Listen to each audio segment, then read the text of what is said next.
The sun hung low in the sky, casting long shadows across the Sutton ranch. Dust swirled in slow eddies around the barn, and a weary quiet had settled over the place. Eli Sutton, a man of 42 with hands like leather and eyes that had forgotten how to smile, nailed the final tack into the old cedar post at the edge of his land. The paper he posted flapped lightly in the breeze. It wasn't much of an ad. Just a few words scribbled in pencil. Farmhand wanted. Room and board. Inquire at Sutton Ranch. Eli stepped back, sighed, and looked out across the open prairie. His land stretched wide and wild, but it was tired. The fences sagged, the roof leaked, and the fields hadn't been properly tilled in 2 seasons. Since his wife, Martha, passed, nothing had quite worked the way it should. The cattle were thin, the barn half empty, and the silence inside the house was louder than thunder. He didn't expect much to come of the ad. Men who wanted work had better places to go. But pride had to bow to reality. He needed help. And, fast by dusk, Eli was back inside, spooning lukewarm stew into his mouth when he heard the creak of the gate. A slow, hesitant sound, as if the wind had moved it, but then came a soft knock on the wooden frame of his front porch. He stood and opened the door. There she was, a girl. Couldn't have been more than 17 or 18. Thin as a fence rail, with tangled chestnut hair falling past her shoulders and mud crusted on her bare feet. She wore a faded, oversized dress that looked like it once belonged to someone else, maybe many someone else's. Her face was hollow, but her eyes, they were sharp, watchful, tired beyond her years. She didn't speak at first. Eli blinked, unsure what to say. You lost, miss? She shook her head slowly. Saw your sign, she said. Her voice was hoarse, as if it hadn't been used in a long while. Eli glanced past her, expecting to see a wagon or a rider nearby. There was nothing. Just her, standing on the edge of his porch, clutching a small canvas sack against her chest like it held everything she owned. You alone? He asked. Another nod. You walk all the way here? Yes, sir. She didn't explain, didn't offer a story. Just stood there, patient and still, waiting for a man she didn't know to decide her fate. Her bare toes curled slightly in the dust. I was looking for a hand, he said carefully. Didn't expect, well, someone like you? I can work, she said quickly. I ain't afraid of it. You got a name? She hesitated. Clara. Eli scratched his jaw, torn between instinct and reason. The ranch needed help, desperately, but this girl didn't belong here. Not on her own. Not with nothing. Still, there was something in her eyes. Not just desperation, something stronger. Grit. Fire. Even if it was buried beneath fear and dirt. I got a barn with clean straw, he said at last. You can stay there tonight. We'll see come morning. She nodded once. No thanks, no smile. Just silent understanding. Clara followed him to the barn, wordless, like a shadow trailing behind him. Eli fetched her a blanket and a jug of water, and before leaving, he turned back to see her curled in the hay, already asleep, her small sack tucked beneath her head, like a pillow. Back in the house, Eli stood at the window and stared out into the dark. He couldn't make sense of her showing up like that. There was no horse, no family, no shoes on her feet. Just a girl, hollow and worn down, asking for a chance. Something in him ached, not the way a man aches for love, but the way a man aches when he sees someone more broken than himself and still trying to stand. He muttered to himself, Lord, what have you dropped on my doorstep now? He didn't know that this girl with nothing, no shoes, no home, no past she could speak of, would be the one to fill the quiet spaces of his life, that she would rebuild what grief had torn down, that she'd give back more than she'd ever been given. But for now, she slept in his barn, and he stood at the window, Watching the stars dot morning on the Sutton Ranch came with the cry of hawks overhead and the soft bleating of cattle. The wind tugged at the tired barn door as Eli stepped outside, coffee in one hand, rifle slung loosely over his shoulder. He didn't expect to find her still there, but Clara was already awake and working. She stood in the corral, hay in her arms, tossing it into troughs with mechanical determination. Her bare feet moved across the cold earth without hesitation, hardened to the elements. The sleeves of her dress were rolled to her elbows, revealing arms thin but sinewy from years of doing more than her share. Eli leaned against the fence and watched her. She didn't notice him at first. She moved like someone who had lived on the outside of the world too long, quiet, precise, always listening. When she finally turned and saw him, she paused, waiting. "You don't have to do all that," he said. She straightened up. "Said I'd earn my keep." Eli didn't argue. He just nodded, took a sip of his coffee, and motioned toward the porch. "There's breakfast if you want it. Biscuits and eggs." Clara shook her head. "Already ate." She didn't say what, but he suspected it was the last of whatever had been in her sack dot by midday. It was clear she wasn't going anywhere. Eli gave her tasks, small ones at first, like mucking stalls and hauling feed, but she took them on like challenges, wordlessly throwing herself into the work. No complaint, no chatter. Just quiet effort. It was the quiet that began to wear on him. "You always this talkative?" he asked once, after she spent a whole hour tending to the chickens in silence. She glanced up, not smiling, but not cold either. "Ain't much to say." That was all he got. At dinner, she sat on the edge of the porch with a plate in her lap. He watched her from the kitchen window, still barefoot, still holding herself like someone expecting to be told to leave at any moment. Her shoulders were always slightly hunched, her eyes always scanning the horizon. Eli joined her on the porch with his own plate, and for a while they ate in silence. The sun dipped behind the distant ridge, and the sky turned a soft amber. Coyotes yipped far off in the distance. "Where you from?" he asked finally. She didn't look at him. "Nowhere." "Worth naming." "You got people?" "Not anymore." Eli didn't press. He'd seen enough pain in her face to know she wasn't running from something small. He didn't know if it was a father, a man, a place, or all three. But whatever it was, she carried it in the way she flinched at loud sounds and avoided closed doors. "Ever worked a ranch before?" he asked. Clara shook her head. "No, sir, but I can learn." That, he believed. She wasn't afraid of work. He could already see that. What he didn't know was why she wasn't afraid of him. Maybe she was. Maybe she was just too worn out to show it. That night, after she had taken her plate to the kitchen and retreated to the barn, Eli sat by the fire and stared into the flames. She was a stranger. A girl with no shoes, no past, no papers, and no answers, but she'd looked him in the eyes. She hadn't begged. She hadn't lied. She hadn't tried to charm him. She just worked, and something about that made him more comfortable with her than anyone else had in a long time. He knew the town wouldn't understand. Word would get around fast. Eli Sutton took in some barefoot stray girl, and soon enough, the pastor's wife would be clutching her pearls and the sheriff would be raising eyebrows. But he didn't care. The ranch was lonely, and so was he. And maybe, just maybe, two broken things put together could hold each other up better than they could alone. Out in the barn, Clara lay curled in the hay with her sack clutched tight to her chest.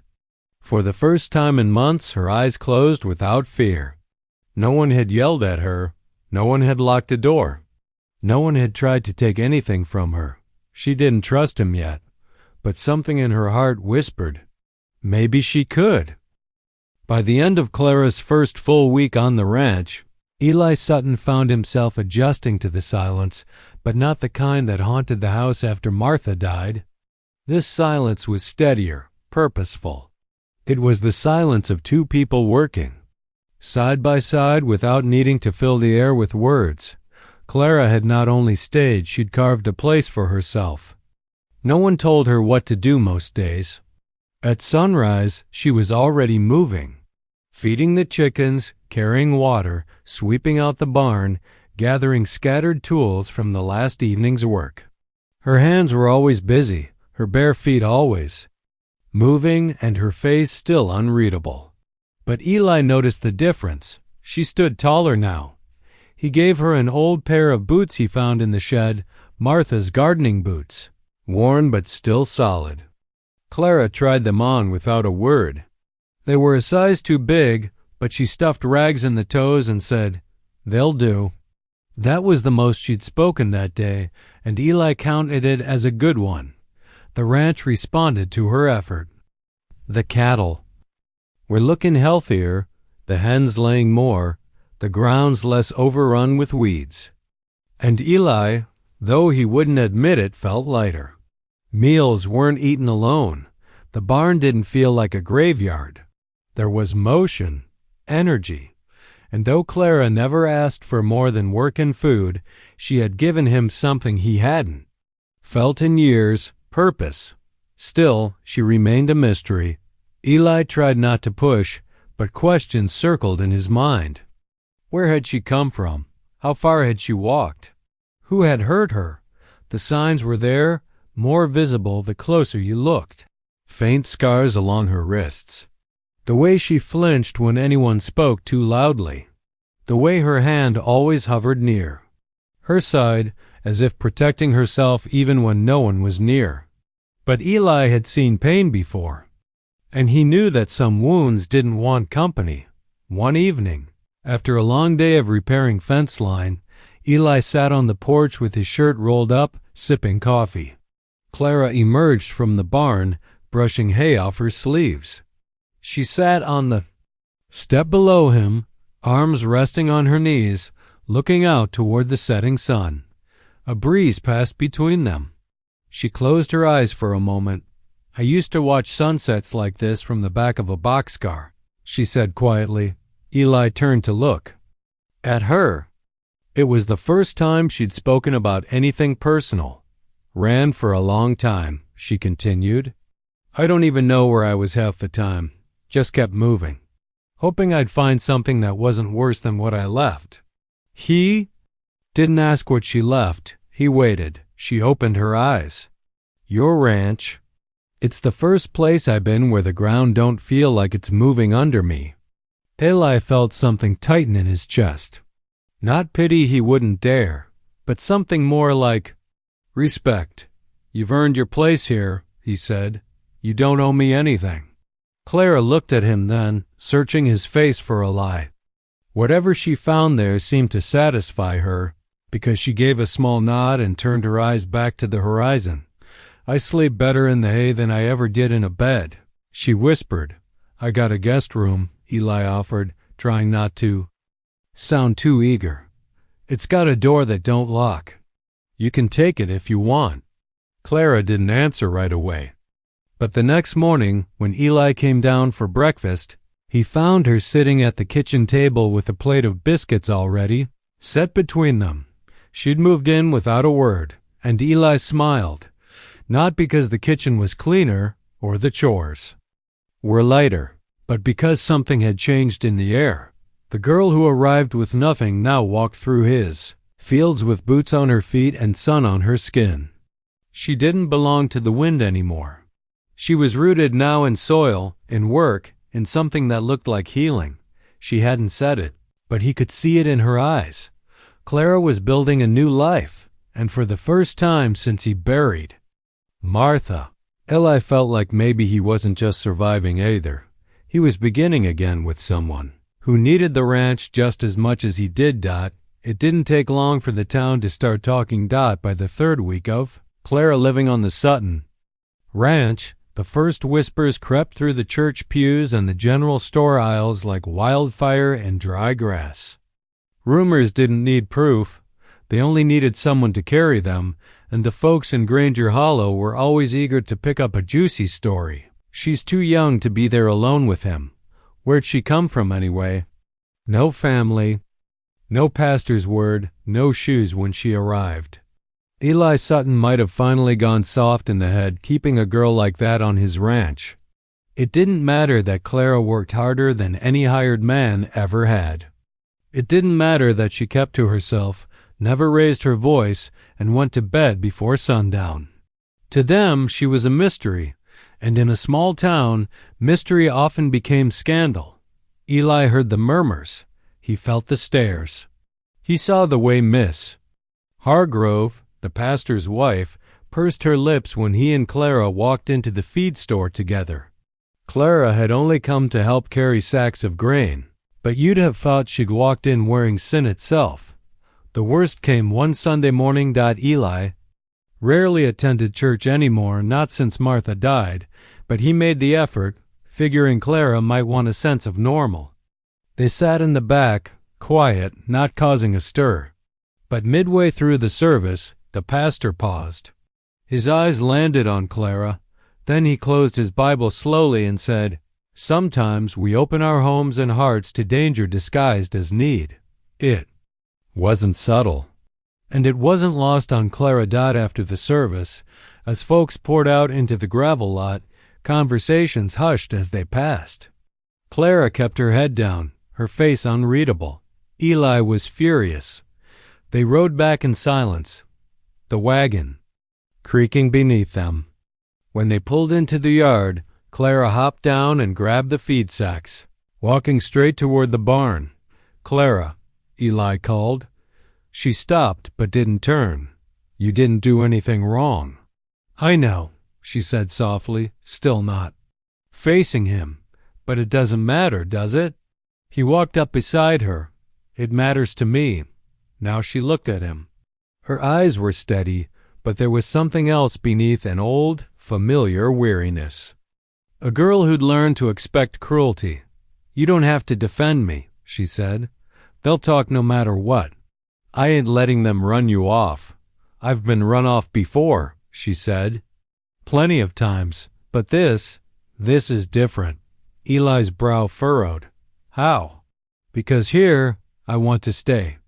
Her voice cracked on the last word, just slightly, but it was enough. Eli took a long breath and nodded.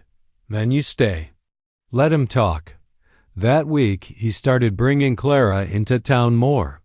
Not to hide her, but to stand beside her. At the blacksmith's, at the feed store, at the post office. He never explained, never defended. Just stood tall, calm, present like a man with nothing to prove. Eventually, the louder whispers died down, replaced by uncomfortable silence. Some folks avoided eye contact. A few nodded, reluctantly. The sheriff watched from across the street, his hat tipped low, unreadable. And Clara? She kept working, quiet, steady, determined. But something inside her had shifted. A corner of her. Heart cracked open not from pain but from protection. For the first time, someone had stood beside her and didn't flinch when others talked. Eli wasn't trying to be a hero. He didn't think of himself that way. But he saw what the town didn't, her value, her courage, her quiet strength. She wasn't just a lost girl anymore. She was his ranch hand. She was his shadow in the field, his help at the supper table, his only conversation during long, quiet evenings, and maybe, though neither dared say it aloud just yet, she was becoming more than just a stray he'd taken in. She was becoming a reason to believe life had more to offer than work and grief. The storm came out of nowhere. One moment, the late spring sky was a calm, deep blue. The next, it had turned black at the edges like burnt paper curling at the corners. Eli saw the clouds gathering on the ridgeline and knew it was going to be a bad one. The air had that tight, electric feel that made animals restless and ranchers hurry. "Clara!" He called from the porch, already moving fast. "We've got to bring the horses in now." She emerged from the barn, wiping her hands on her dress. Without a word, she followed him to the corral, already knowing what needed doing. Over the last few weeks, they developed an unspoken rhythm. She didn't need instructions, just purpose. But as they moved to secure the barn doors and get the smaller animals inside, Eli paused. He scanned the pasture beyond the corral. Where's the colt? The bay mare Dottie had birthed a colt just 3 weeks before, a fragile, gangly thing with uncertain legs and wide, blinking eyes. Clara had taken a liking to him instantly, sneaking him carrots and whispering to him as if he understood every word. Now he was gone. Clara looked up at the gathering storm, her eyes narrowing. Thunder cracked like a gunshot, and then the sky split open. Rain poured in sudden sheets. Before Eli could stop her, Clara had already vaulted the fence and taken off into the pasture, bare boots sinking into the mud, hair whipping wildly around her face. "Clara, wait!" Eli shouted, but she didn't stop. The colt had wandered down toward the creek that bordered the back end of the ranch. The water level had already started to rise fast, angry and dark with runoff.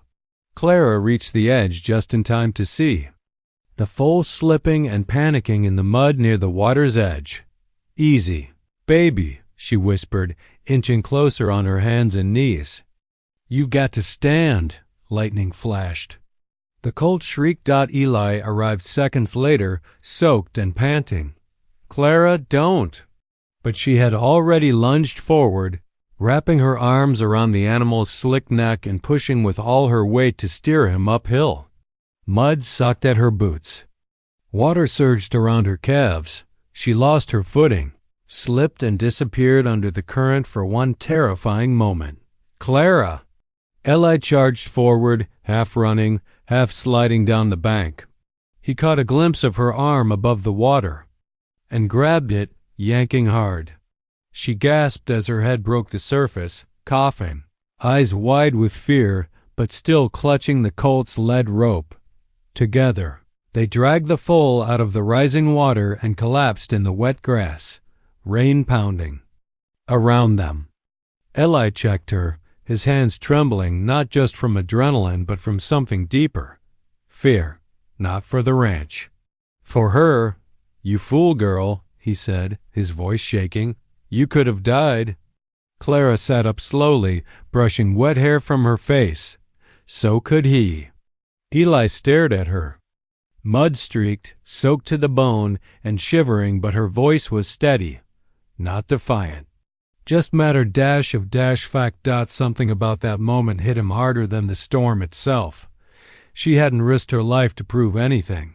She'd done it because she cared, deeply, fiercely, and not just about the animal, but about this place, about what they were building here. Back at the barn, Clara crumpled to her knees beside the colt, wrapping a blanket around his damp frame.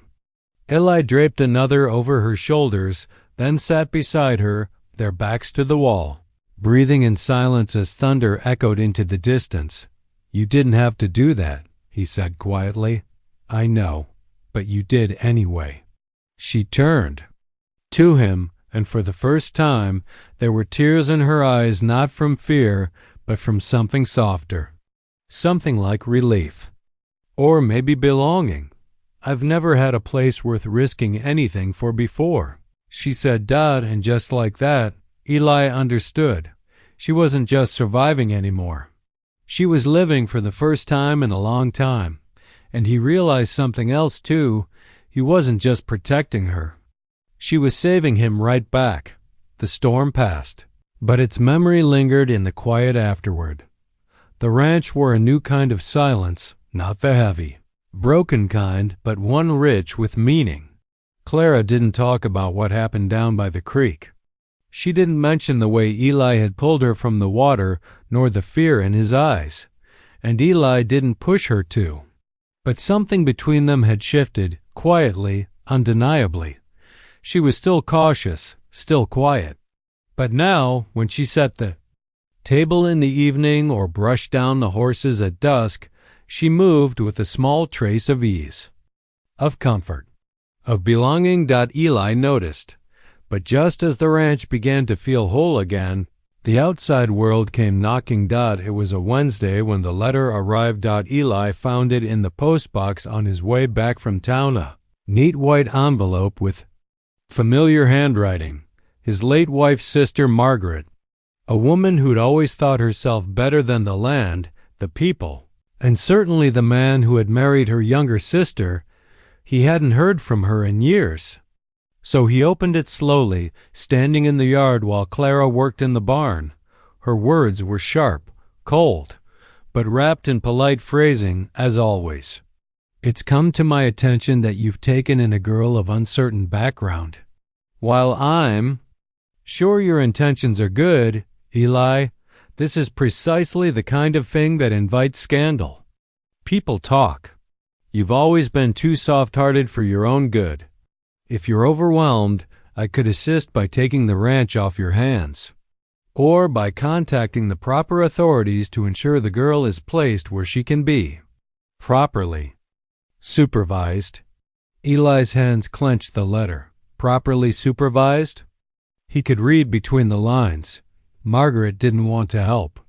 She wanted to remove Clara, clean up the Sutton name, maybe sell the land, maybe just feel powerful again. He walked into the house, letter shaking in his hand. Sat at the kitchen table. Read it twice. Then he struck a match. The flame hissed softly as it touched the edge of the envelope. He watched the paper curl inward, blackening, turning to ash on the iron stove plate. The words Margaret's threats. Her judgment crumbled without a fight. Clara walked in just as he brushed the ash into a small pan. She noticed the tension in his shoulders, the faint smoke in the air. You all right? She asked. Eli turned, and for a moment he didn't know what to say. She stood in the doorway, wiping her hands on a rag, her eyes sharp and cautious, like she already sensed what had happened. He looked at her. Really looked. She had changed since the day she arrived barefoot. Her posture was straighter, her cheeks fuller. She wore her hair pulled back now, tied with a scrap of old ribbon. The boots he gave her were muddy but sturdy. She'd planted herself here, and no one was going to dig her out, not even Margaret. Just got a letter, he said slowly. Someone offering their opinion on how I run my home. And what I do with it, Clara stiffened. About me? He nodded. You want me to go? She asked. Her voice was steady, but a hint of old fear flickered behind it, fear she tried to hide but couldn't quite bury. No, he said, firmly. I want you to stay. She didn't respond at first. She looked down at her hands, then out the window, where the wind moved softly through the long grass. I'm used to people not wanting me around, she said after a moment. Used to being someone they send away when things get inconvenient. Eli stepped closer. You're not an inconvenience. She lifted her eyes to his. Then what am I? He paused, swallowing hard. His voice dropped. You're what's keeping this place alive. That silence returned, but it wasn't empty. It was filled with everything they weren't quite ready to say out loud. He broke it with a faint smile. Besides, I already burned the letter. Figured that answered the question. Clara let out the smallest laugh, just a breath, but it was the first real one he'd heard from her, and it felt like a door cracking open. She turned back toward the barn. Suppose I better finish the tack repairs then. As she walked away, Eli stood in the kitchen, watching her go. She was no longer the girl who arrived barefoot, lost and silent. She was becoming the heart of the place, and no letter, no gossip, and no past could change that. Spring stretched long and golden across the Sutton ranch. The storms had passed. The land was dry again, and the fields had begun to bloom with new life.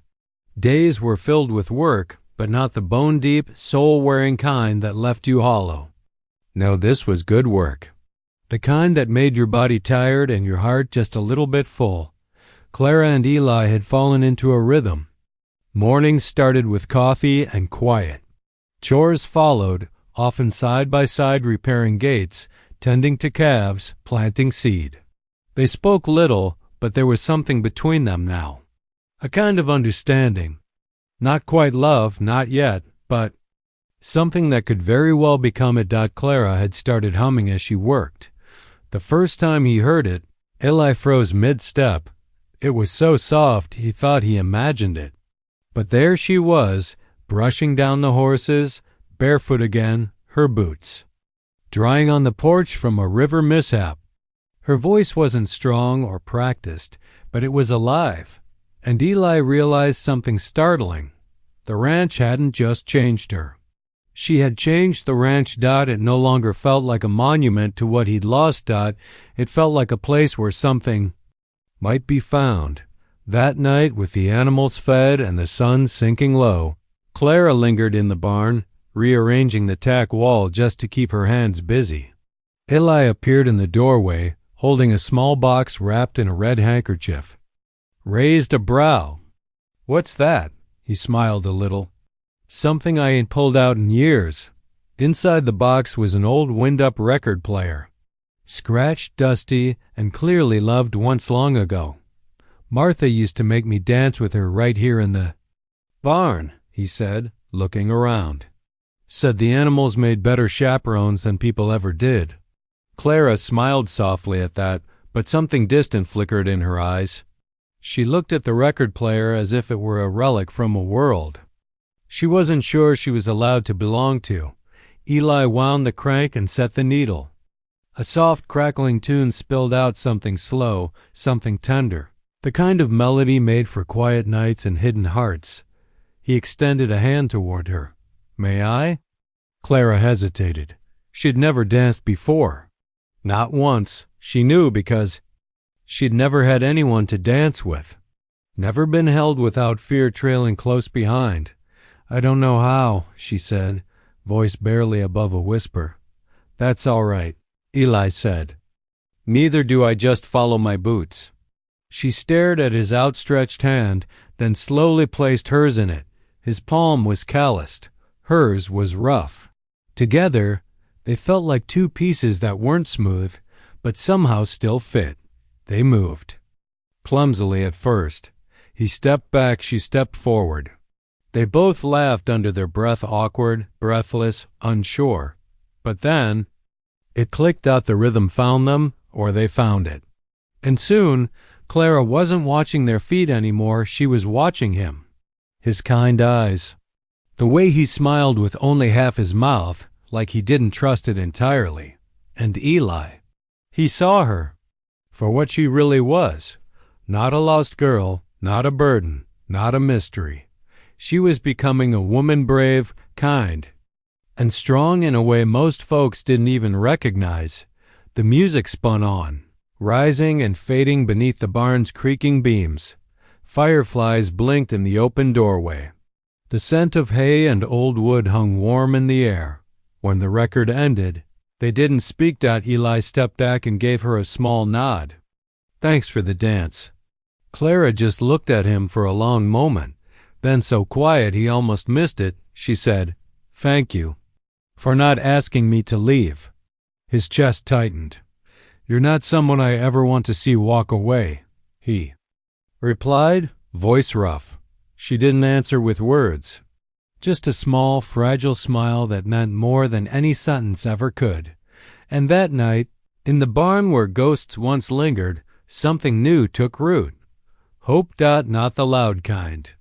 Not the kind made of grand gestures and fancy words, but the quiet, steady kind built between mismatched boots and a broken old waltz.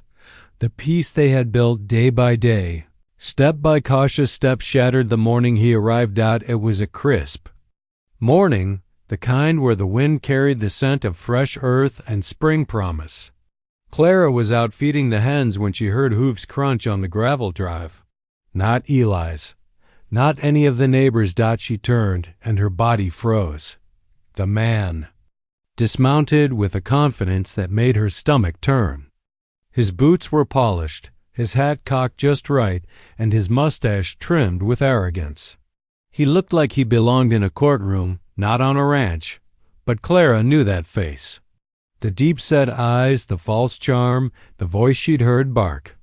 Threats for years. Clara Zhang, he drawled, smiling like he just spotted a stray dog he meant to drag home. She backed up, heart thudding in her ears. You shouldn't be here. Well now, that's where you're wrong. He tipped his hat. Name's Byron Price. I'm her uncle. Legal guardian, in fact. Come to take the girl back. She ran off from my care months ago. His voice was smooth as poison. Eli stepped out from the barn just then, wiping his hands on a rag.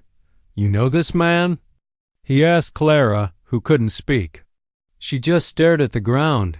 I know her plenty, Byron said, stepping forward. Raised her after her mama passed. Ungrateful little thing took off in the night like a thief. Lucky she didn't get herself killed out there. Clara's hands clenched at her sides. She has a place here now, Eli said, calm but stern. You're on private land, and unless you've got papers proving guardianship, you need to leave. Byron's smile twisted. I came to do things civil, Mr. Sutton, but don't mistake civility for weakness. You're keeping a minor without consent. The sheriff will want to know about this. Clara stepped between them now, trembling but furious. You didn't raise me. You beat me. Locked me in sheds. Starved me when you were drunk. You never wanted me. Just the welfare check. Byron's eyes flickered, just for a second, then narrowed. Girl's lying, making up stories 'cause she's sweet on the rancher. Eli stepped forward. Leave? You threatening me? I'm protecting what's mine. For a long moment, the three of them stood in silence, the wind picking up dust at their boots. Byron spat on the ground and turned toward his horse. You haven't seen the last of me, he said over his shoulder. The law will sort this. When he rode off, Clara's knees buckled. Eli caught her before she hit the ground. She didn't cry, but her breathing was ragged, and her voice, when she finally found it, was brittle. I knew he'd find me someday. Eli didn't say, it's over now. He didn't offer false comfort. He just held her, arms steady, until her shaking stopped. Later that day, Clara stood in front of the sheriff. She told him everything. About Byron, the bruises, the hunger, the nights locked outside with only a quilt and a warning. Eli stood beside her, jaw clenched, gaze unwavering. The sheriff listened, nodding quietly. He was an old man more used to breaking up bar fights than family cases, but he saw truth when it stood trembling in front of him. You're of age now? He asked. 18 last week, Clara said. Then you don't belong to nobody. But yourself, the sheriff replied. If he shows up again, he'll answer to me. But the sheriff's word didn't quiet the ache that had come roaring back into Clara's chest. That night, Eli found her in the barn, sitting by the colt. She once saved, hands curled in the hay. I shouldn't have stayed, she whispered. I brought trouble.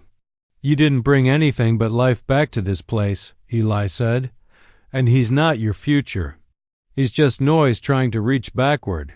She looked at him, worn, tired, but strong enough to keep holding on. You? Still want me here? She asked. I never stopped. Her eyes filled, but no tears fell.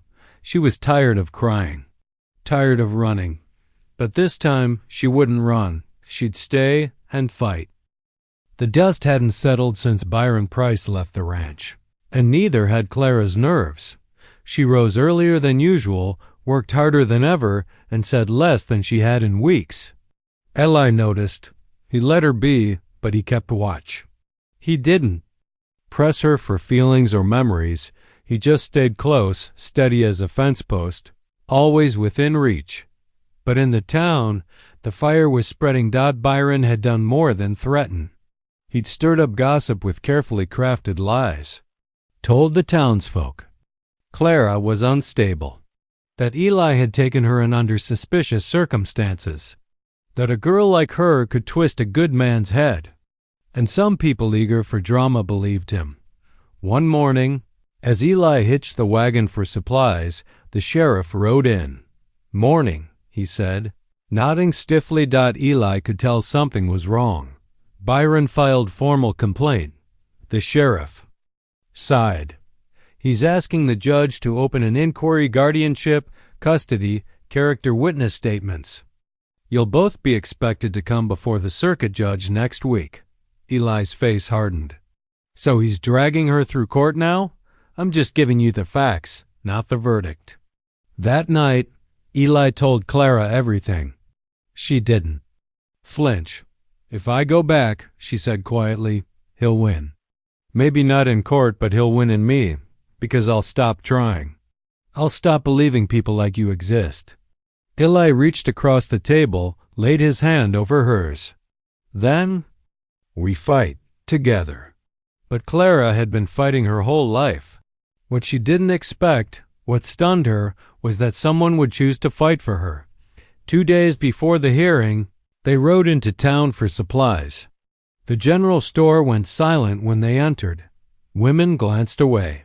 A man near the back muttered something under his breath.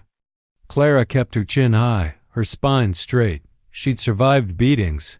She'd outrun monsters. She wasn't going to break now, not over whispers. Then Byron walked in. He stood in the doorframe like he owned the place. Tip of his hat turned toward Clara. Heard you're playing house with the rancher, he sneered. Didn't take long to forget your place. Before Clara could speak, Eli stepped between them. You're not welcome here. Law says otherwise. Clara stepped forward, eyes locked on Byron's. You're right about one thing. I did forget my place. Because I never had one until I came to that ranch. You're just a girl with no name, he spat. No, she said, voice strong.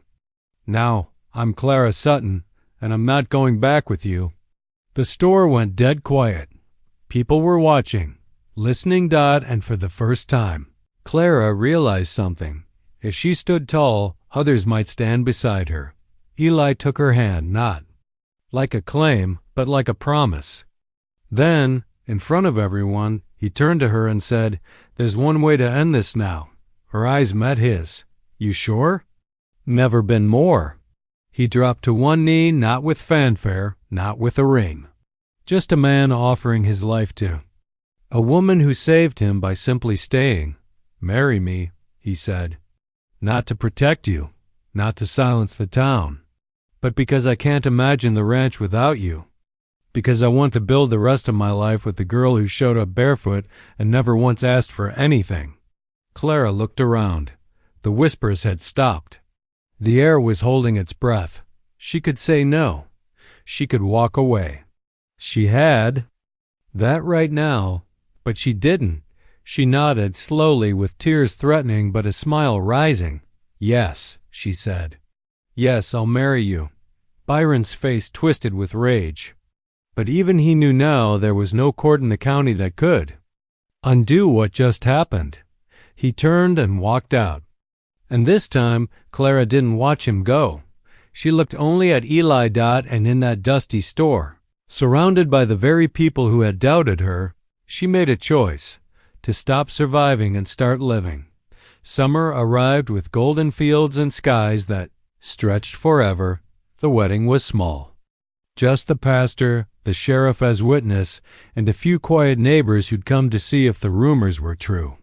It was held under the old oak tree behind the barn, the same tree where Eli used to sit alone after Martha died. Now it held a white ribbon tied to one of its limbs, swaying gently in the breeze.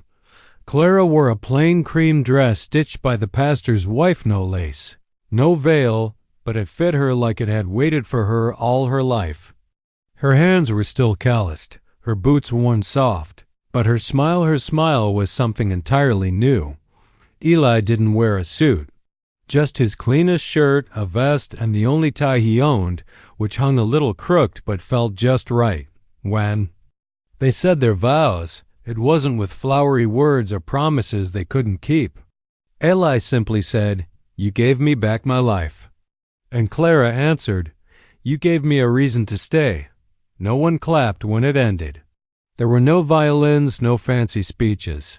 But as Clara leaned into his chest and he wrapped his arms around Her, the wind picked up like it was blessing them itself.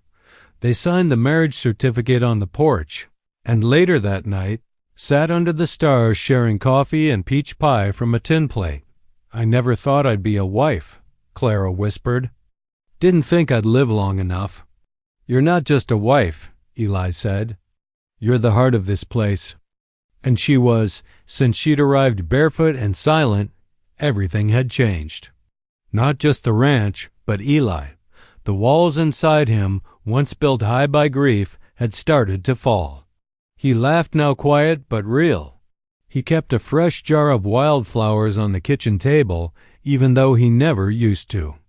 He caught himself humming sometimes while he repaired fencing. Clara didn't try to erase the past. Some scars were still there in both of them.